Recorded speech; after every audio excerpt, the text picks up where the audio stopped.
ખેડૂતો પાસેથી મગફળી તો ખરીદે છે, પરંતુ યોગ્ય આયોજનના અભાવે ખેડૂતો ખુલ્લા માર્કેટમાં વેચવા માટે મજબૂર થયા છે. આવું અમે નહીં, ખૂબ ખેડૂતો કહે છે. રાજ્યમાં મગફળીની ટેકાના ભાવે ખરીદી સરકાર દ્વારા કરવામાં આવી રહી છે, પરંતુ ગીર સોમનાથ જિલ્લાના ઉના અને ગીર ગઢડાના ખેડૂતોમાં રોષ જોવા મળી રહ્યો છે, કારણ કે બંને તાલુકા વચ્ચે એક જ ખરીદી કેન્દ્ર ફાળવાયું છે, જેને કારણે ખેડૂતોની મગફળીની સમય પર ખરીદી થઈ શકતી નથી અને ખેડૂતો ખુલ્લા માર્કેટમાં મગફળી વેચવા માટે મજબૂર બન્યા છે. ઉના ખરીદી કેન્દ્રમાં ગીર ગઢડાના 4200 ખેડૂતોની નોંધણી થઈ છે, જેમાંથી અત્યાર સુધીમાં 800 જેટલા ખેડૂતોની મગફળી જ ખરીદાઈ છે. હાલ રવિ સિઝનની શરૂઆત થઈ ગઈ છે, ખેડૂતોને રૂપિયાની જરૂર છે, તેવામાં મગફળી સમય પર ખરીદી ન થતા ખેડૂતો મુશ્કેલી અનુભવી રહ્યા છે અને પોતાના તાલુકામાં ખરીદી કેન્દ્ર આપવાની માંગ કરી રહ્યા છે.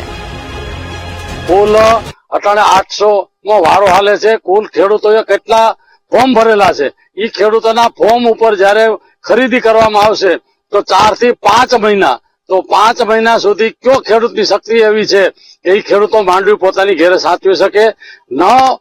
ન મુશ્કેલીના હિસાબેથી પોતાના માલને બીજો થાલ વાવવો હોય તો મગફળી વેચા પછીથી જ બીજો થાલ વાવી શકાય. તો માંડવી ટેકાના ભાવની 5 મહિના 4 મહિના કઈ રીતે ખેડૂતો સાચવી શકે? કે અવારનવાર બંધ થાય છે એનું કારણ એક જ છે કે બારદાન નથી. જો સરકારે આવી રીતના કરવાનું હોય તો અગાઉથી જ બારદાનની વ્યવસ્થા કરવી જોઈએ. અમારા સોયાબીનમાં પણ એ જ પ્રશ્ન આવે છે. 2 કાંટા હાલે છે, 2 કાંટામાં બારદાન ન હોય એટલે બધાને વારા એને પડ્યા રહે.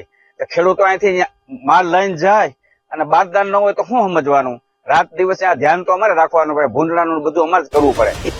મહત્વનું છે કે બંને તાલુકા વચ્ચે એક જ ખરીદી કેન્દ્ર હોવાને કારણે ખેડૂતોની મગફળી ખરીદવામાં હજુ પણ 3 થી 4 મહિના જેટલો સમય જશે, એટલે કે ખેડૂતોને મહિનાઓ સુધી ખરીદીની સાથે સાથે રૂપિયાની પણ રાહ જોવી પડશે.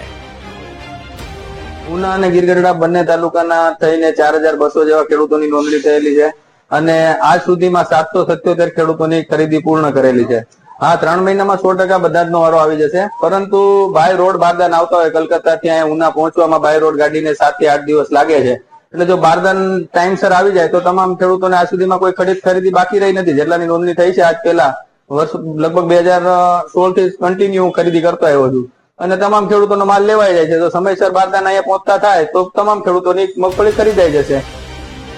ખેડૂતો ચિંતિત એટલા માટે છે કારણ કે ટેકાના ભાવે ખરીદી થયાના 1.5 થી 2 મહિનામાં તેમને પેમેન્ટ મળે છે. તેવામાં રવિ પાક માટે ખાતર, દવા સહિતની વસ્તુઓ ખરીદવામાં મુશ્કેલી પડે છે. જો તાલુકા લેવલે ખરીદી થતી હોત તો ખેડૂતોને આ પરેશાનીમાંથી મુક્તિ મળી ગઈ હોત.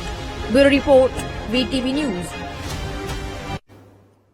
કેમ તાલુકા પ્રમાણે ખરીદી કેન્દ્ર ઉભું નથી કરવામાં આવી રહ્યું? અહીં તે સૌથી મોટો સવાલ છે. સૌ કોઈ જાણે છે કે ખેડૂતનો પરિવાર તેના ખેત ઉત્પાદન પર નપતો હોય છે, તેમની પાસે આવકનો અન્ય સ્ત્રોત નથી હોતો. તેવામાં રૂપિયાની જરૂરિયાત પડે અને 4 થી 5 મહિનાના ખર્ચ થયા હોય તેના બિલ ચૂકવવાના હોય છે, નવા પાક માટેના બિયારણ ખરીદવાના હોય છે, પરિવારના ખર્ચાઓ તેમાંથી કાઢવાના હોય છે, બાળકોની ફી સહિતની વસ્તુઓ પણ ખેતીની આવક પર જ નિર્ભર હોય છે. તેવામાં સમય પર ખરીદી ન થાય અને રૂપિયા ન મળે તો કોઈ પાસે વ્યાજે રૂપિયા લેવાની જરૂર પડે છે અને આમ ખેડૂત દેવામાં ડૂબે છે.